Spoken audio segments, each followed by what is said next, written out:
Hello, I'm Bruce Whitfield. I'm a journalist and an author, and he is Dr. Professor His Royal Highness Adrian Saville. And for the last year, we have collaborated on writing a book. The book is called It's About Time, Adrian. It's about banking beyond borders. Are you proud of it? Absolutely thrilled with it, Bruce. And what an incredible privilege to partner with you in writing this, and to have behind us the mandate from the founders of Tyme Bank to go on this incredible journey.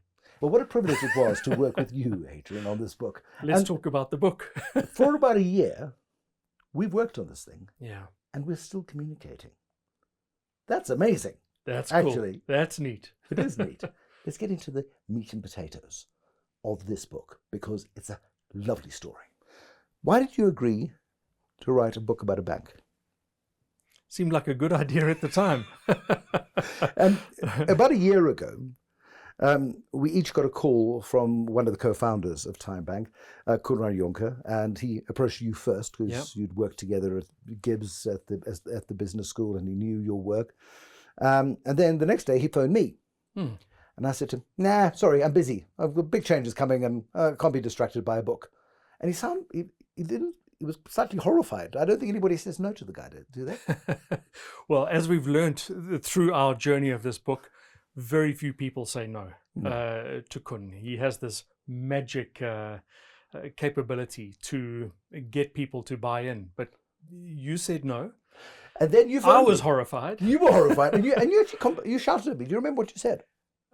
Something along the lines of, "You've lost your mind."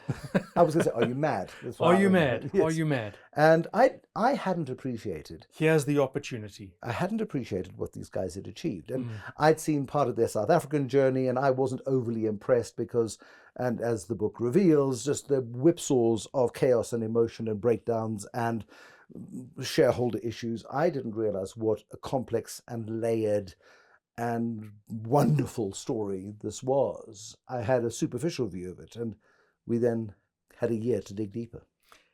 If I had known, maybe I wouldn't have said yes, because what we learned through this is just the most remarkable story. There's not enough time to find out everything that we've learned, because that's in the book. But to your mind, what is the biggest learning in this book? Can I do 3 brief learnings? I would say the first one is it's people. Worry about people first. Right people, and then you can worry about the way you go to market, how you go to market, where you go to market. But if you don't have those people in the room on the bus, to borrow from Jim Collins, good luck on the journey. The second is absolute tenacity. Against the various setbacks that we've learned about the business has faced. And the third is the importance of purpose at the core. Those are my 3. It is the most overused and tatty word, and I resent using it.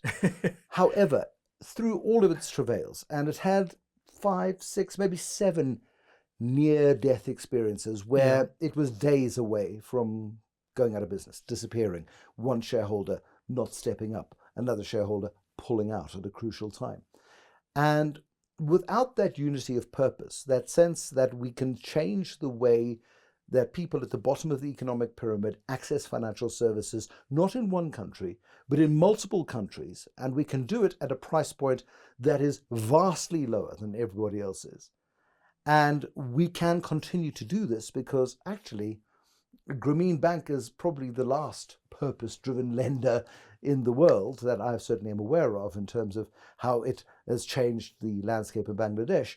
And can I call them maniacs? The people of this business, the lunatics. The people who, at the core of this,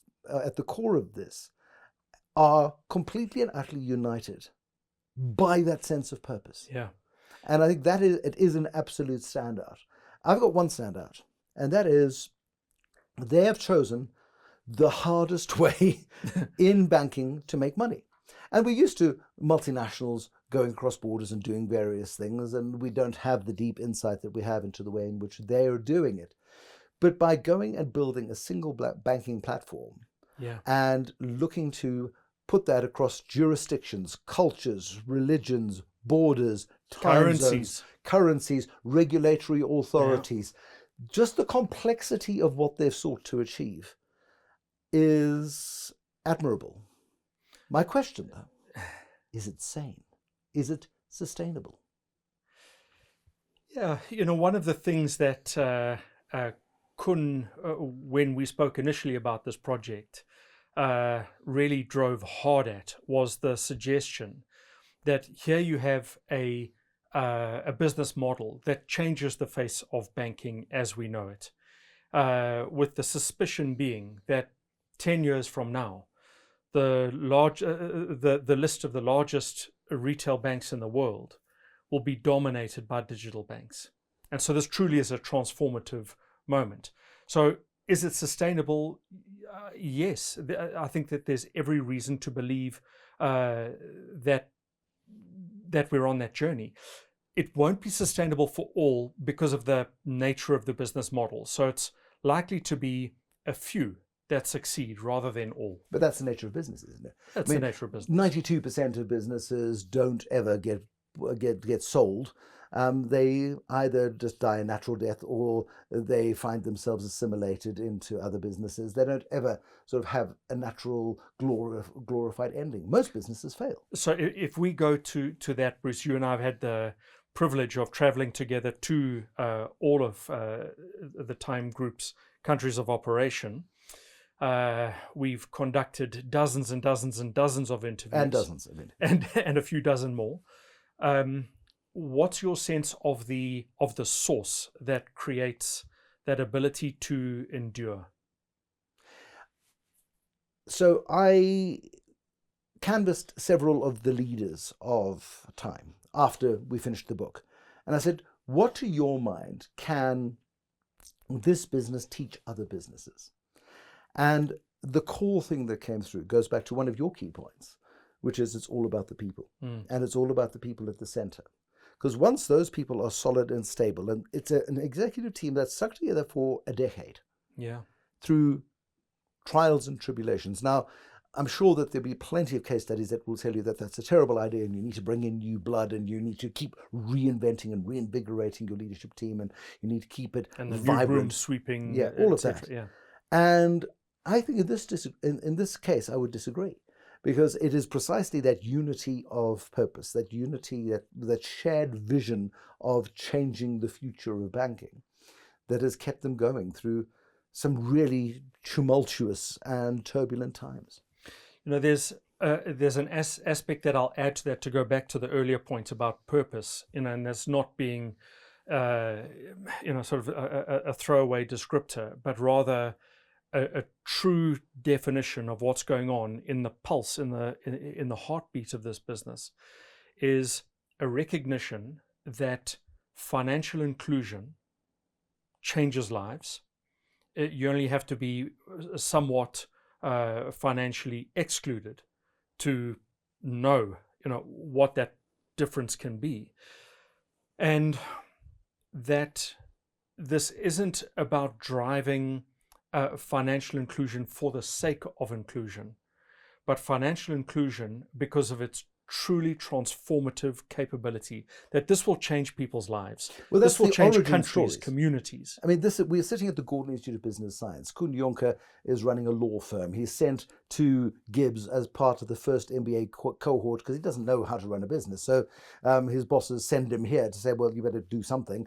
And he absolutely falls in love with the notion of building a business. And he picks up a copy of, I think it was the Financial Times, and in there is a book review which triggers his interest in financial inclusion, and not financial inclusion for financial inclusion's sake, as you put it, but financial inclusion to transform entire economies. Yeah. And he refers and that's to the stuff of C.K. Prahlad and Hernando de Soto. Correct. Yeah. And with evidence to show that once people have financial inclusion, once they can build assets, they can fundamentally shift the fate of generations. Yeah. And that is so powerful. Yeah. And so that's the purpose that got Kun thinking about it, then got him going into banks and being owned by a cell phone company, and then getting owned by an Australian company, then coming very close to being shut down and being owned by an investment firm, and then nearly losing his job during COVID because he wasn't raising funding. He made 217 calls during a 4-month period trying to raise investment at a time when nobody was investing in anything. The world is shut down. And they came this close to disaster. And it took only one call of somebody who'd seen them a decade before and went, I liked what you guys were thinking about back then. Let's put some money in. And then another investor jumped in, and suddenly they had 2 countries. And then suddenly there were 3 countries and more on the agenda. And those are defining moments. Yeah. And I think that the channel, the door that was opened into Southeast Asia is without question a definitive moment. And so that takes us in our book journey to go and visit the countries. What struck you about, you'd been to Vietnam, you'd been to the Philippines before, you'd been to the Philippines 20 years before. What is your overwhelming sense of those places relative to its home base of South Africa? They are not the obvious places to go. Isn't that the brilliance of it? It's, if you said, here's where we're going, like roll out the world map, we're going to head there and there. It's like, these are not the sharpest ideas you've ever had. Can we rethink this? And once you've sort of got inside of the machine and under the hood, it makes a whole bunch more sense. Vietnam, just the coding capability, absolutely extraordinary in Ho Chi Minh City. Unbelievable powerhouse. You've got the socialist country where the hammer and sickle flag is flying off poles over the new year, and you've got the most vibrant entrepreneurial capitalist ideology subsuming that. And people are on mopeds 18 hours a day. It's an economy that doesn't sleep. People sleep above their shops. It is truly a frontier economy in the best sense of the word, where people will hustle. And there's no handouts. There's no backup from the state necessarily. It's purely you and you alone in a vibrant system where you've got 6% growth. The Philippines growing at 6%. This mad archipelago of hundreds of languages and religions spread across this vast area. And these guys go, what's a good idea? We need to go to those countries. And something that is the most startling modus operandi, if you like, of this business is this partnership mentality. Where when they went to seek an investment from Nubank, which is the big guy in Latin America, they've got 124 million customers in Brazil, Mexico, and Colombia, and are looking to apply for a banking license in the United States now and take on the US, which is, if you're going to go big. And Nubank wasn't wild about the partnerships, the partnership idea. And it's like, you want to own everything. You want to contain it. Bring it close. It's your IP. The partnerships are the thing that have made this expansion possible across jurisdictions that are not necessarily logical extensions for a business. When you said, what are the things that struck me about the business, I left the partnerships out because it becomes cheesy then when we've got purpose, people, partnership, and there we go, there's the alliteration. But I couldn't agree more that if you look at the success in each of the places that they operate, without question, it's the partnership that is at the center of that success. So the Gokongwei group in Philippines, if you absent Gokongwei, you just can't see how Tyme would do it in similar fashion. And one of the standout features of this digital first bank is it has a physical presence. And that's the partnership model. So by putting in something that looks like an ATM, a standalone ATM, but which is really a card issuing and customer validation machine that talks to central databases and enables people to be identified and a card issued and people transacting within 5 minutes of applying. Open your account without paper. Yeah. And here's your card and your... what's also been amazing about this is going back to first principles. Now, Kun Jonker is the CEO and the co-founder, but in the background is a guy called Chart van der Walt. And Chart and Kun drew up first principles, and that is no Tyme staff member should ever touch cash. No paper. No, there should not be a single piece of paper. Anything that created friction within the process of acquiring and getting the customer on board the system, anything that created a moment's delay to that was a waste of time and money. And they stuck to those first principles all the way through. And I love a story that Charter shared where when he describes these first principles, someone's feedback is, well, then you're not building a bank. What is a bank? And what is a bank? And it is a place, and it's a store of value, and it's a place you trust. It's a place that you feel comfortable having your salary paid into. You know the money is going to be there when you need it, that the systems will work. Otherwise, you don't need the physical infrastructure. And we're seeing it proven time and time again with an explosion of cross-border activities. Revolut, looking at the United States, Revolut looking at markets in Southeast Asia, Revolut looking at South Africa, the home base of Tyme. Yep. Do you think that the established players are wise to the stealth change that is about to become perhaps a J curve of change? Doesn't seem so. That there is a lot of sort of out of hand dismissing of, they might get something, but they won't command the heights, the industrial heights. We've got this. And we've been in conversations with people who entirely dismiss this idea, that this just simply is folly, and it's not going to translate into much at all, which is 180 degrees different than Kun's view, that these will be the companies that dominate industry. So, my sense in scanning the industry is that it's not being regarded as the disruptor that I think we have the sense of, having been on the other side of the conversation.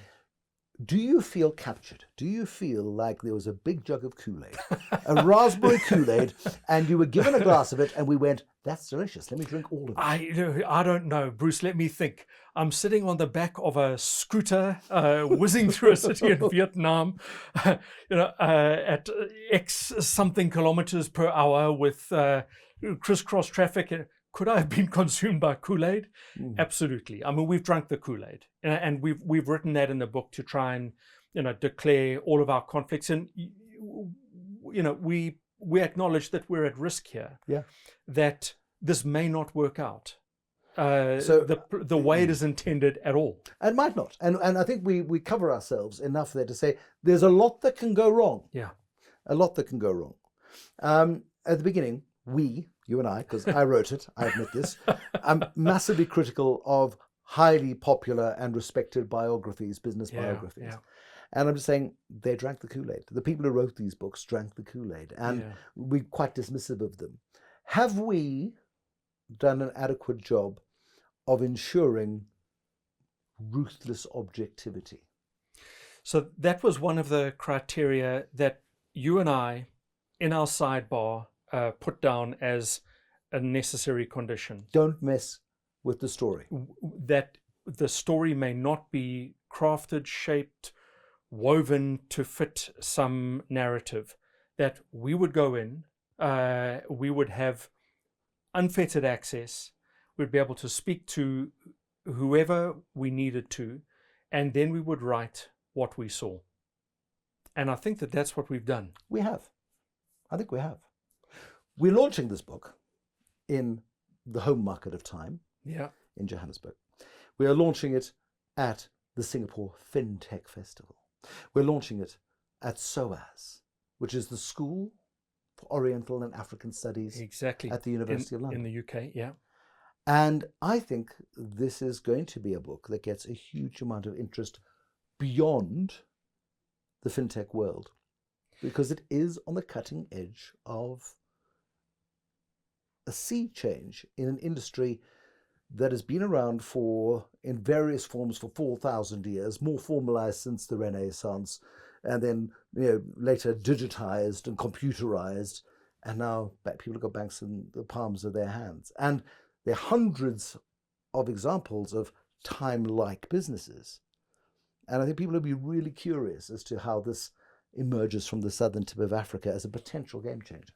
Yeah, so, the subject is a bank, but this is beyond borders, as we suggest. And I think it's beyond the borders of industry, beyond the borders of geography. And, would it be too poor a pun if I said, and I think it's also beyond the borders of time. Look at that. That was quite good.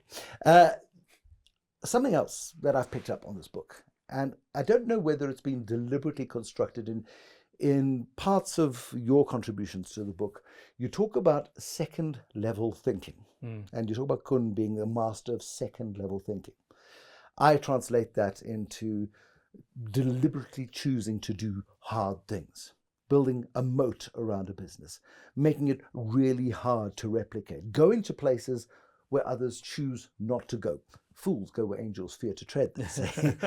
But choosing these difficult markets, choosing the complexity, as opposed to choosing easy, choosing something that can be easily replicated, something that can be easily emulated. Yeah. And I think by choosing a hard path to build this business over many years, and tumultuous and traumatic years, and honestly traumatic years, they've built something of a moat around what they are creating. And I think that there's at least two moats, Bruce. The first moat is this, that, as you suggest, that what they're doing is hard, and that's a point of distinction. But the second is because it has been so difficult and hard, with this commitment to purpose, you have this united team that you can't learn by or establish by writing a business plan or, here, look at this on PowerPoint. It's by having endured this, experienced this. You have this unmistakable unity, binding.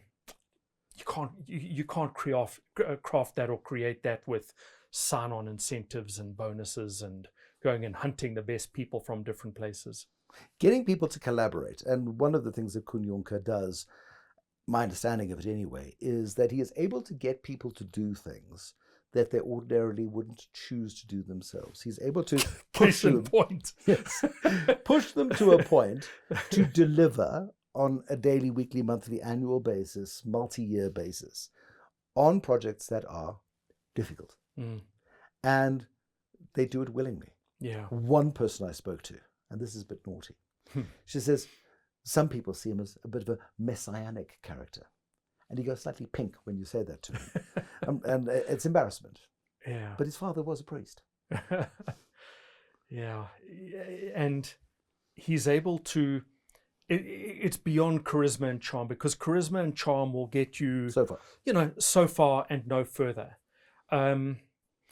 It's contagious, and you only need to spend a little bit of time with him, and it starts to rub off. In the same breath. Okay, sorry. In your same breath, and then I want to challenge. Okay, in the same breath, look at the power of the partnership of Kun and Chart. And there's this incredible counterbalance that you get from Chart with this rationed, reasoned, hang on, I'll let you run, but not too far. It's what a powerful team. It's so interesting. They've got an internal video, which I've not been able to find. I found it once, and I've not been able to find it again. Yeah. And they're standing together. And Kun is more reserved and quieter. And Kun, you feel like he's poking Chart to try and get a response from him. And they're talking about the journey together from their university days. And Chart went off and built his own things, and Kun went and did his own things in law before eventually agreeing to come together to build what becomes Tyme. And Kun laughs at Chart and he says, look, there's a lot of forgiveness, isn't there? And Chart doesn't really respond. There's an undertone. There's an undertone. But it is, and here's possibly the thing that binds them together, which is the thing that is the core of all banking, the thing that is the non-negotiable, and the thing that causes partnerships to break up in people's personal lives, in the business life, in sport, and that is when trust is breached anywhere, it's over. Yeah. And a trust in banking is the most important factor. People don't trust you, they don't deposit their money with you, you're out of business. And there is an unsigned compact on trust amongst not just Kun and Chart, but amongst the senior leadership team, who are given the most astonishing permission to go out and grow this business. Yeah. And there's always a reference back. They always come back. There's always this cross-checking and referencing. This isn't madness, but they are allowed to do it. And I think one thing that has saved this business more than once is the independence of thought amongst some of the senior leaders of this business who have had that permission to go out and fail and know that if they fail, they're not going to be pilloried for it. But as long as you're growing the business, as long as you're pushing the boundaries, as long as you're consistently looking for opportunities, it is a culture that, if there's one thing that every single reader of this book will get out of it, is it is a culture of growth for the business and for the purpose of the business by the people in the business that makes this a standout and a privilege to be part of. And a culture to be admired. Adrian, what a privilege it has been to write this book. It's about time with you, going on the adventures that we've been on, delving into the heart and the guts and the core of an astonishing 21st century business. We know that the book, the moment we went the end, was already dated because the very next day, new developments happened, new beginnings have happened. And I'm absolutely certain that this is a story that we've only told one tiny part of, because there is a journey here that I'm looking forward to see unfold even further. Yeah, so in anticipation of the sequel, we should encourage dive in. What an extraordinary business story.